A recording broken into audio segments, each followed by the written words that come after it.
Sometimes in life, these interludes happen. It's like a nightmare. All you want to do is wake up. Sometimes you wake up, and the nightmare turns out to be real. Dexter, I need to talk to you about something. I looked at my wife of 12 years. The wind fluttered a strand of her hair, pulling it out of the open T-top, a T-shaped automobile roof with removable top panels, and the rest of it developed in waves. She was beautiful to the core, to the point of losing her pulse. There was so much fire in her hair, it moved around her face in waves of heat, most of it falling over the pale green sundress that fit her perfectly. They framed a face that women were willing to die for and men were willing to fight for. Her skin was creamy white, a few freckles dotting her nose. Others would appear later when she was in the sun longer, disappearing after a few hours before fading away completely, unless she was under ultraviolet light. Her huge brown eyes were clouded with worry and her red lips tightened. "Could it wait 5 minutes?" I asked. "It's kind of hard to carry on a conversation because of the wind and exhaust noise." She nodded. "We have a 1978 Trans Am that we like to cruise around in, and the exhaust is pretty loud, especially with the roof open." I think I knew what was coming next, what she wanted to talk to me about, and really, it didn't interest me much. I guess I had to do it, so I just gritted my teeth. We pulled up to the cabin. We bought a place on the lake 2 years ago and spent the weekends there. Kia and Mia, our 8-year-old twins, were spending the weekend with my parents, and this was a chance to be alone. I felt like we needed it. We got out of the car, took the groceries and our bags inside, and set them down. I opened 2 beers and walked out onto the back porch. It is enclosed by a screen and runs along the entire back of the house. There's a big hammock, and I stretched out on it, just relaxing and listening to the noise of the boats on the lake. After a minute, Kathleen came out and got her beer and snuggled up to me. I stroked her hair and she purred, resting her cheek against my chest. Those impossibly huge eyes looked up at me. "Dex, Derek Harper is back in town," she said. "He works in sales at my company." "Yeah, I know," I said. Her eyes traveled to my face. "You do? You didn't say anything." "What did you want me to say?" I asked. "I don't know." She was still a little shocked that I knew. "Stay away from him? I expected that if you knew, you'd say something." "Your ex-fiancé shows up after 12 years and you expect me to say something?" I thought. "Okay, stay away from him, Kat." "Are you upset?" she asked. "Do I have any reason to be upset?" "I had lunch with him," she said. "I know." She tensed again. "You knew and you didn't say anything? What would be the point?" I asked her. "You knew I wouldn't like it. I don't own you, Kat." "You can have lunch with whoever you want." I don't think that was the answer she was looking for. "What do you mean?" Now she was agitated. "He asked me to meet him at the Rhino on Friday after work." "Yeah, I know," I said. "What the hell is wrong with you, Dex?" She was visibly upset, her stunning breasts beginning to rise and fall rapidly. "How do you know all this?" "In the restaurant behind you, Penny was sitting in the booth next to you," I said. "Penny is my personal assistant." Now Kathleen's face was flushed. "What did she say to you?" "Do you think she lied?" I asked. "No, I don't think she would do that." She calmed down a little. "You didn't say no to him as firmly as I would have liked," I said. "Are you going to go next time he asks, Kathleen?" "No, of course not," she said. I put my fingers under her sharp little chin and tilted her head up to look into her eyes. "Kat, don't lie to me," I said. "We never lied to each other about important things." She looked away and then returned her eyes to mine. "I don't think so, Dex. I'm tempted. I need you to help me. Fight for me, Dex." "I will help you," I said. "I'm not going to fight for you, Kat. I'm not going to compete with anyone for your affection. I think you might enjoy the drama, but it's not going to happen. We're married, so the competition is over. Competition? That's on you. You're the one who needs to fight. Look at me, Kat. Look at what you have. Think about what you have at home. Think about who's waiting for you at Mom and Dad's house. That's what you're fighting for." She snorted, and I could see tears rolling down her cheeks. "That's what makes this so hard," she said. "I know what I have, and I know I shouldn't be tempted." "But you are tempted," I said. "Yes, I know I shouldn't. I love you, Dex. I love our life, I love my children and everything about my life. You're an amazing lover and the most romantic man I've ever met. You are attentive, kind, caring. All I've ever wanted is you." So tell me why, Kat? I don't know, she whispered. I just thought about what my life would have been like if I'd married him. You were engaged to him and you caught him in bed with the girl who was supposed to be your maid of honor, I reminded her. That's what you told me. He's a player, Kat. You'd probably get divorced, go through a lot of pain, and be an emotional wreck. What is it about him that attracts you? We've never had sex, she said. You know I was a virgin when we met. I gave that to you. I'm wondering what would have happened if I'd slept with him. I wonder what it would be like. Do you know what I'm talking about? Well, yeah, I kind of do, I said. I wonder what it would be like to fuck Jennifer Thomas. That whore? Kathleen was outraged. Why are you looking at her? Oh, yes, oh, I said. You clearly don't have much respect for cheating whores, Kat. He doesn't. I think he is, isn't he? She said. Well, he's trying to get into your knickers, I said. He knows you're married. He knows you have 2 little girls. He knows you have a husband. Yeah, I guess that makes him a man whore. What does it say about you, Kathleen, that you don't seem to care? I care, she protested. What are you saying, Dexter? I'm saying that I don't think I know my wife very well, I told her. I thought you loved me. I'd bet my dollar on it. Thought you had integrity. I was sure of it. Thought you would never, ever, ever risk hurting me, your girls, your parents, my parents, and our family. And now I find out that everything I was so sure of has fallen apart. And now I'm supposed to fight for you? Who are you, Kat? Now she burst into real tears. She was sobbing, and I just put my arms around her and let her cry. She looked at me with red, puffy eyes. What are we gonna do? She wheezed. I don't know what you're going to do, I said. I'm not sure there is an we. I know what I'm going to do. What? She asked. I'm going to protect myself, I said.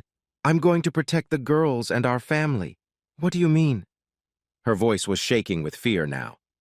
I mean that in case you decide to meet this asshole for dinner or drinks, I have things I need to do, I said. I've got it all ready to go. Are you threatening me? She asked, tensing in my arms. Not at all, I said. I'm making a statement of intent. You made the first mistake when you didn't tell me he was back in town. Another mistake you made when you talked to him the first time and didn't tell me. The third was when you met him for lunch and kept it from me. Now you have a little credit for telling me about it. I don't trust you anymore, Kat. How do I stay married to you? You tell me. Are you going to divorce me? She gasped. How do you think that would work, Dexter? I haven't done anything wrong. Yes, you did, I said. You're in the process of destroying my ability to trust you. Do you think you're going to make it work in the divorce? She asked. Probably not, I said. I know the justice system acts like betraying everyone who loves you is just fine, but somehow I don't think you'll get any satisfaction out of it. If you don't wake up, you'll be just another cheating wife for the rest of your life. Everyone you respect and care about will know that. I think you're a good person, Kat, and I don't think you can live with yourself. Every time you look in the mirror, every time you look into the eyes of the girls, your parents, or your sister, you're going to see a reflection of who you are and what they think of you. I don't think you can do that. You're going to hurt me badly. Hell, you already have. But in the end, I'll get over it. Other people have gotten over it and been happy. I'll find a way. She groaned slightly in frustration. I don't want a divorce, Dex. Can't you just let me do one thing? Can't you just let me deal with this? Get it out of my head and forgive me? I have no idea, I said. I don't think so, but I might surprise myself. I don't think I have it in me. I could forgive Kathleen, whom I married and fell in love with. Almost anything. I could have forgiven some compromising situation. Maybe you were drunk, there was a party, everyone was fucking, and you just got carried away in the moment. That would be hard, but I could forgive something like that. People make mistakes. I make mistakes, and you forgive me. You make mistakes, and I forgive you. There's something different here. This is a deliberate, calculated plan of betrayal and treason. I could forgive that cat, the one who loved me but made a mistake. You know, the cat from 6 months ago. I'm so desperately in love with her that it makes me shiver inside. I doubt I can forgive what you've already done. It seems unlikely right now. You're someone I barely know. She got up with difficulty and ran off to the cabin in tears. I was quite comfortable and just closed my eyes and relaxed. Eventually, I fell asleep, and when I woke up, it was dark. I could see lights on the other side of the lake, and there was a boat fishing about 50 meters from the cabin. I looked around. Kat was sitting in a chair about 1.5 meters away from me. She was covered with a plaid and crying, watching me. She noticed that I was awake. "Dexter, I'm still the same person I was 6 months ago," she said. "How can you say I've changed and you don't love me?" "I never said that," I told her. "If you are the same person you were 6 months ago, then I never knew you, Kathleen. Tell me, 6 months ago, did you think about fucking anyone but me?" "No, of course not," she said. "I love you with all my heart, Dex." "That's it," I said. "You've changed." "Dex, if you just listen to me, we can get through this," she said. "Okay, talk, I'm listening," I said. "I've never had sex with anyone but you," she said. "I've never even wanted it. You've always been everything I wanted or needed. I love being your wife. I love being a mom of girls. I love everything about our lives. I just can't help but think about what it would be like. I wonder what it would be like to make love to someone else. If you let me, it would be over. My questions would be answered. I wouldn't have this feeling that keeps eating me up. It would be over." "Do you believe I love you, Dex?" "No, I don't think I do," I said. That set off another bout of sobs and tears. "How can you say that?" she wailed. "I love you, Dexter. I love you more than anything in the world. I thought I could talk to you about this and we could work through it together. Would you rather I just kept it from you? I was honest with you and I came clean. Isn't that important to you?" I didn't say anything. The silence stretched indefinitely, broken only by her sniffling. I pondered. Finally, I was ready. "Okay," I said. "Yes, it matters that you came to me with this. If you had hidden it, we wouldn't have had a glimmer of a chance. You should have been honest with me from the beginning. You talked to me, and I give you credit. I'll give you an example. Let me ask you something. Suppose I tell you that I love Mia and Kia with all my heart. Across the street lives our little neighbor Melinda. You believe I love our girls, and then 10 years later you discover I have a secret room in the basement. You find out that I allow Melinda to come over and we torture Mia and Kia in the basement room. I tell you that I love them and that the torture will only last 2 weeks. After that, Melinda will leave and the torture will be over. Would you think I love them? That's ridiculous," she hissed. "You don't torture the ones you love." "You're torturing me," I told her. "There's no waterboarding, no blowhole, no twisting screws, but that's what you do. You can portray it all beautifully if you want, but you're mentally torturing the one you say you love. If that's your idea of love, I would never want you to hate me." "I'm not trying to torture you," she practically shouted. "You think this isn't torture for me?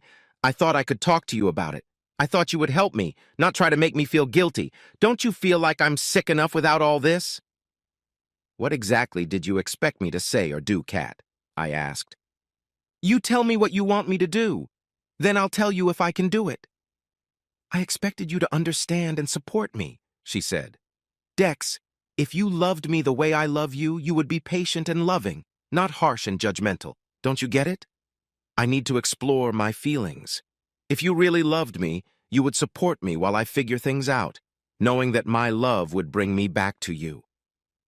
If I really love you, do you doubt that I will come back to you? Why can't you just support me and let me deal with my feelings?" "What are you even talking about?" I asked. "You're asking me to sit around and wait for you while you go and sleep with some jerk? Am I supposed to support you in this? Am I supposed to understand that? Where did you get that idea? It sounds like some 1960s pop psychology. You're some kind of hipster psychologist now?" "Sandra and I took a class," she said defensively. "The instructor says some very insightful things." "Sandra?" I almost exploded. "Is that the Sandra who's been married 4 times? Is this the Sandra who lives in some crummy apartment and never sees or speaks to anyone in her family because they disowned her for being a whore? Is she your hero now, Kat? No wonder you're so fucked up." "I'm fucked because my husband is a jerk," she replied. I took a deep breath and pulled myself together before I said something I'd regret later. "Here's what's going to happen, Kat. I'm giving you this weekend to pull yourself together. As far as I know, you haven't done anything irreversible yet. When we get home, the countdown starts. You have a week to decide if you want to be married to me. If you talk to Derek Harper, you better tell him to go to hell. If you meet him for lunch, we're done. If you meet him for drinks, we're done.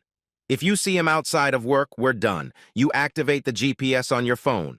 If I see you where you shouldn't be, we're done. If you're gonna work late, you better call me and tell me why and who you're working with. If Derek Harper's there, you won't be there. You're gonna tell your boss you won't work around Derek Harper because he made sexual propositions to you. The last thing you'll do is call Sandra. Do it in front of me and tell her you don't want to ever see her or talk to her again. You're going to do that before we leave here from this weekend. When we get home, you'll find a marriage counselor and a personal counselor, and we'll go to the marriage counselor together. You'll go to the personal counselor alone. Any failure to do any of these things, and it's over between us.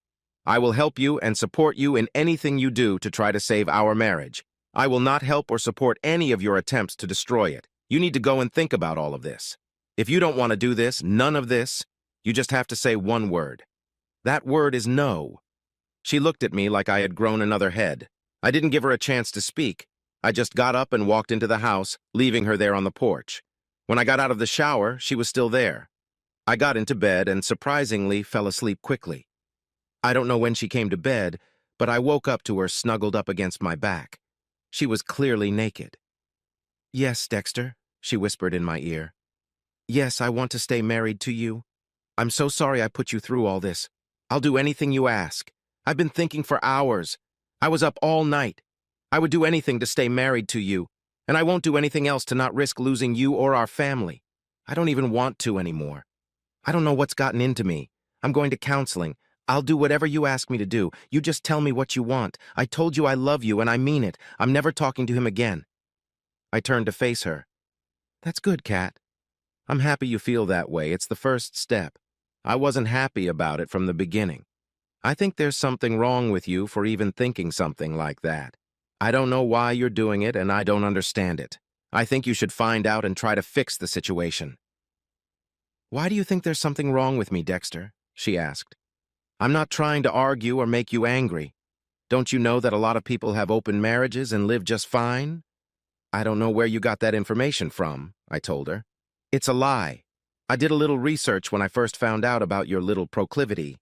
It's just not true. No one really knows. I have no idea how many are out there. Some people may be happy, but I know I won't be one of them. We all make choices. I know what I can live with and what I can't. For some people, it may work just fine. For me, it doesn't. I'm just telling you, I'm not going to live that way. And I think there are very few people who live that way." "Are you sure about that?" she asked. "Sarah and our instructor said that a lot of people are in open relationships." "Sarah and your instructor are total crap," I told her. "I don't really care if everyone in the world has an open marriage. It's the divorces that haven't happened yet. What are the odds that our marriage will be one of the ones that work out?" "Not very good ones?" she asked in a muffled voice. "I'm not that kind of guy," I told her. "I don't like the humiliation. I don't like the feeling of jealousy. I hate the idea that my wife could be with another man. I'm not attracted to it at all. I don't get an erection at the thought of being with another man. It makes me nauseous. From what I've read, the only way such marriages survive, even for a short time, is if both partners are okay with it. I am against it." "I guess I never gave it much thought." She was crying now. "Were you going to set me up with some hot woman, or was it just supposed to be you?" I asked her. "I get it, Dex," she said. "Please don't keep beating me up. I'm a stupid bitch. It was a stupid idea, and I'm sorry. I didn't think it through. I didn't have a plan, and just the thought of you with someone else is killing me. I didn't think about it. I don't know what the hell was wrong with me. It hurts so much, Dexter, but thank you for doing what you had to do. If you had let me do that, it would have destroyed us. It would have destroyed me. I know that now. I would never be able to look at myself in the mirror again, just like you said. If you had just given in, it would have been a disaster. I'm not even sure I'd respect you. I have a lot of work to do, don't I? That's okay. I was stupid enough to make this mess. I'll have to be smart enough to fix it." "I think you can do it, Kat," I told her. "You're a pretty sharp cookie. You do stupid things sometimes, but so do I. I'm sorry I hit you over the head with a baseball bat, but it felt right." "It did," she said. "I can't wait to hit you with one of those, though. You better watch out, big boy." For the first time in 4 weeks, I laughed. "Well, I'm thinking of buying a motorcycle, so I guess you won't have to wait long." She smiled and then sighed. I've got some phone calls to make, she said. I'd better get started. Dex, when I get back, I'm going to fuck you senseless. You better be ready. 4 hours later, I decided that unconsciousness was a pretty nice place to be. Sometimes in life you have these interludes. It's like a nightmare. Sometimes you wake up and the nightmare is real. Sometimes you just wake up and you breathe a sigh of relief. You lie there in a sweat and thank your lucky stars that you woke up.